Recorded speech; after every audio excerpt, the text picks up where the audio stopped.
অনতিবিলম্বে হাদি হত্যার মূল আসামি এবং পরিকল্পনাকারী সহ সকলকে গ্রেপ্তার করে দৃষ্টান্তমূলক শাস্তি দিয়ে হাদির আত্মা যেন শান্তি পায় সেই ব্যবস্থা করতে কথা বলবো এবং হাদি হত্যার বিচারের পক্ষে আমরা আজীবন লড়ে যাব যতক্ষণ না পর্যন্ত হাদি হত্যার বিচার সম্পূর্ণ না হয়। হাদির যে একটা বক্তব্য ছিল সে বক্তব্যে লিখেছিল, যদি আধিপত্যবাদের বিরুদ্ধে ইনসাফের পক্ষে কথা বলার কারণে যদি আমার মৃত্যু হয় তাহলে আমার এই মৃত্যুর বিচারটা যেন হয়।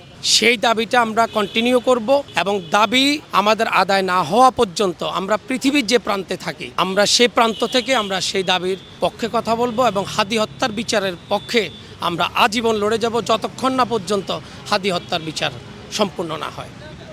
আসলে হাদি মানুষের অন্তরে গেঁথে গেছে। এত মানুষের ভালোবাসার পাওয়ার কারণটা আসলে কি বলে মনে করেন আপনি একজন প্রবাসী হিসেবে?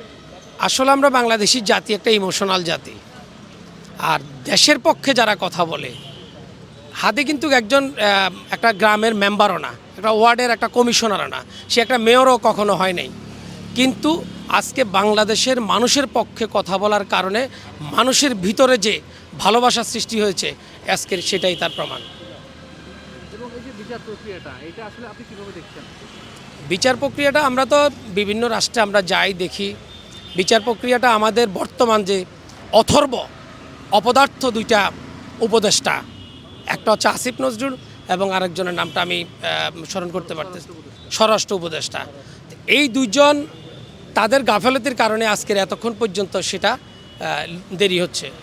যদি বাংলাদেশের আইনশৃঙ্খলা বাহিনীর যে সর্বোচ্চ যে পর্যায় থেকে যদি আজকে এই হাদি হত্যার যে আসামিরা, কেউ বলতেছে দেশের বাইরে চলে গেছে, কেউ বলতেছে দেশেই আছে, এই যে একটা অ্যাব্রো অবস্থা, এটা আমাদের আইনশৃঙ্খলা বাহিনীর কমপ্লিটলি গাফিলতি, তাদের এটা একটা অনীহা। এই অনীহাটা যদি তাদের না থাকতো এতদিন হাদি হত্যার যে মূল আসামিগুলা অন্তত তারা অ্যারেস্টেড হইতো। এই যে আমি একটা শব্দ ব্যবহার করছি অ্যাব্রো, এটা হচ্ছে এআই দিয়ে কিছু ভিডিও বানানো যায়।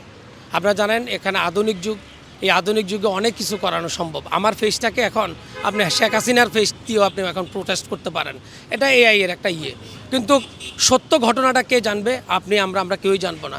যারা আইনশৃঙ্খলা বাহিনীর দায়িত্বে আছে তারাই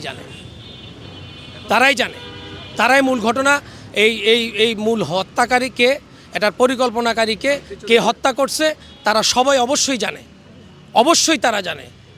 বাংলাদেশের একজন নাগরিক হিসেবে, আমি একজন ফরেন ফাইটার্স হিসেবে এবং সংযুক্ত আরব আমিরাতের আমি একজন অ্যাসোসিয়েট অ্যাডভাইজার হিসেবে আমি বাংলাদেশ সরকারের কাছে এবং এই দুইটা মন্ত্রণালয়ের কাছে, বিশেষ করে স্বরাষ্ট্র মন্ত্রণালয়ের কাছে আমি বিশেষ করে আবেদন জানাবো।